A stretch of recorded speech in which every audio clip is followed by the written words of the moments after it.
নমস্কার বন্ধুরা, দীপাস কিচেন থেকে আপনাদের স্বাগত।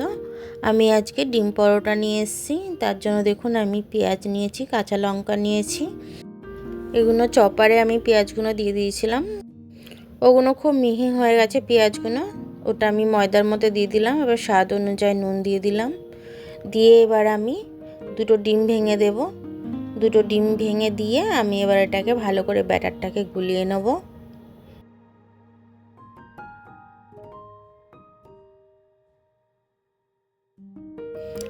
এবার একটু চিলি ফ্লেক্স দিয়ে দেবো আর একটু গোলমরিচের গুঁড়ো দিয়ে দেবো।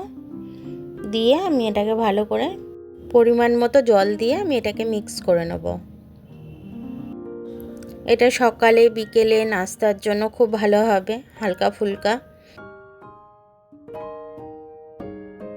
এটা আমার ব্যাটারটা গোলা হয়ে গেছে। এবার আমি কিছুটা ধনেপাতা কুচি রেখেছিলাম, এবার ধনেপাতাটা আমি দিয়ে দিলাম এর মধ্যে। দিয়ে এবার আমি আরও ভালো করে মিলিয়ে নেবো। এটাকে মিলিয়ে নিয়ে আমি ব্যাটারের ঘনত্বটা আপনাদের দেখাচ্ছি। দেখুন, এবার দেখুন আমি তেল গরম করতে দিয়েছি, তেলটা গরম হয়ে গেছে হালকা। এবার আমি এর মধ্যে ব্যাটারটা যতটা প্রয়োজন দিয়ে দিলাম। এরকমভাবে করে নিলে হালকা ফুলকা বেশ ভালো, সবাইকে নাস্তা হিসাবে দিতে ভালো লাগবে। এপিট ওপিট ভেজে নেবো খুব ভালো করে, লাল লাল করে।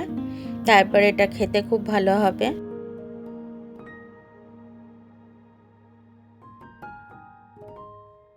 দেখুন এটা আমার হয়ে গেছে, লাল লাল করে ভেজে নিয়েছি আমি এটাকে।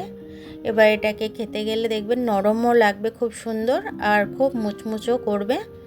তো আমার সব কটা হয়ে গেছে। দেখুন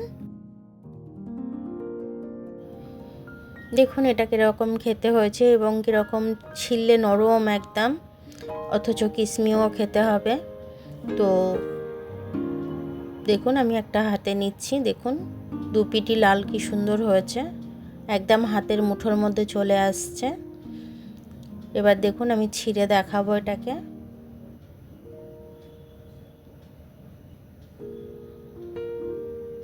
গরম তো আমি একটু হাত দিতে পারছি না, ওই জন্য একটু প্রবলেম হচ্ছে। হাতে ধরলেই ছিঁড়ে যাচ্ছে, খুব গরম তো, যার ফলে আমি হাতে মুঠো করে আপনাদের দেখাতে পারলাম না। কিন্তু খুব সুন্দর হয় এটা খেতে, একদিন বাড়িতে করে খেয়ে দেখবেন। সসের সাথে খাবেন এটা, ইভেন বাচ্চাদের টিফিনেও এটা দিতে পারবেন, হেলদি খাবার। ইভেন বড়োদেরকেও দিতে পারবেন। খুব সফট এবং খুব ভালো। আপনারা খেয়ে দেখে আমাকে কমেন্ট করে জানাবেন। আমার ভিডিওটা দেখার জন্য অনেক অনেক ধন্যবাদ। আমার ভিডিওটা যদি আপনাদের পছন্দ হয় তাহলে লাইক, সাবস্ক্রাইব আর কমেন্ট একটু করে দেবেন। আবার কাল দেখা হবে আপনাদের সাথে। ততক্ষণ আপনারা ভালো থাকবেন, আমি আসছি।